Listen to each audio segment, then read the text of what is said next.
Hi, welcome to Lata Creations. నేను ఇప్పుడు ఈ డిజైన్ హ్యాంగింగ్స్ ఎలా తయారు చేసుకోవాలో చూపిస్తున్నాను. చూడండి, ఫస్ట్ ఇలా ఒక గోల్డ్ కలర్ క్లాత్ తీసుకున్నాను. క్లాత్ని ఇలా ఫోల్డ్ చేసుకున్నాను. తర్వాత దానిపైన గ్రీన్ కలర్ క్లాత్ కూడా ఇలా ఫోల్డ్ చేసుకొని పెట్టుకున్నానండి.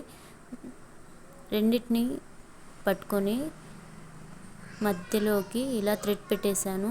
థ్రెడ్ పెట్టిన తర్వాత ఈ మూల నుంచి ఆ మూల నుంచి క్లాత్ని ఇలా ఫోల్డ్ చేసుకోవాలన్నమాట.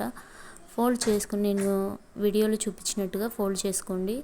ఇలానే ఫోల్డ్ చేసుకున్న తర్వాత మనం థ్రెడ్ పెట్టిన దగ్గర కొంచెం రబ్ చేసుకోవాలండి. రబ్ చేసుకున్న తర్వాత ఇలా క్లాత్ని కుట్టుకోవాలి. ఆ వేస్ట్ క్లాత్ మొత్తం ఇలా కట్ చేసేసుకోవాలి. చూడండి, జాగ్రత్తగా నేను వీడియోలో చూపించిన విధంగా చేయండి. ఇలా వేస్ట్ క్లాత్ మొత్తం కట్ చేసుకున్న తర్వాత దాన్ని ఇలా తిప్పేసుకోండి. తిప్పేసుకుంటే మీకు ఇలా రెడీ అయిపోతుంది. రెడీ అయిపోయిన తర్వాత దీనికి మనం ఎలా అయితే రెడీ చేసుకున్నామో దానికి పూసలు మనం కుట్టుకోవాలి. ఇదిగో చూడండి, దీనికి మనం పూసలు కుట్టుకోవాలి. పూసలు ఎలా కుట్టుకోవాలో కూడా నేను మీకు చూపిస్తాను. చూడండి, ఫస్ట్ సూది దారం తీసుకుని దానికి గోల్డ్ కలర్ పూసలు ఎక్కించాలి.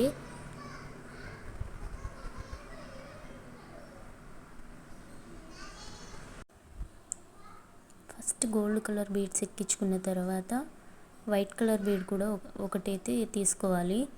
తీసుకున్న తర్వాత మళ్ళీ గోల్డ్ కలర్ బీడ్స్లోంచి సూది రానిచ్చేసి మనం ముడి వేసేసుకోవాలి. జాగ్రత్తగా చేసుకోండి,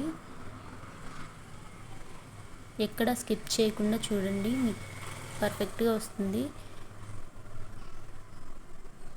చూసారుగా, బీడ్స్ అన్నీ కుట్టేసిన తర్వాత ఎలా ఉందో ఫైనల్ లుక్ ఇలా ఉంటుందండి. నేను చేసిన హ్యాంగింగ్స్ ఎలా ఉన్నాయో కామెంట్ చేయండి. నచ్చితే లైక్ చేయండి.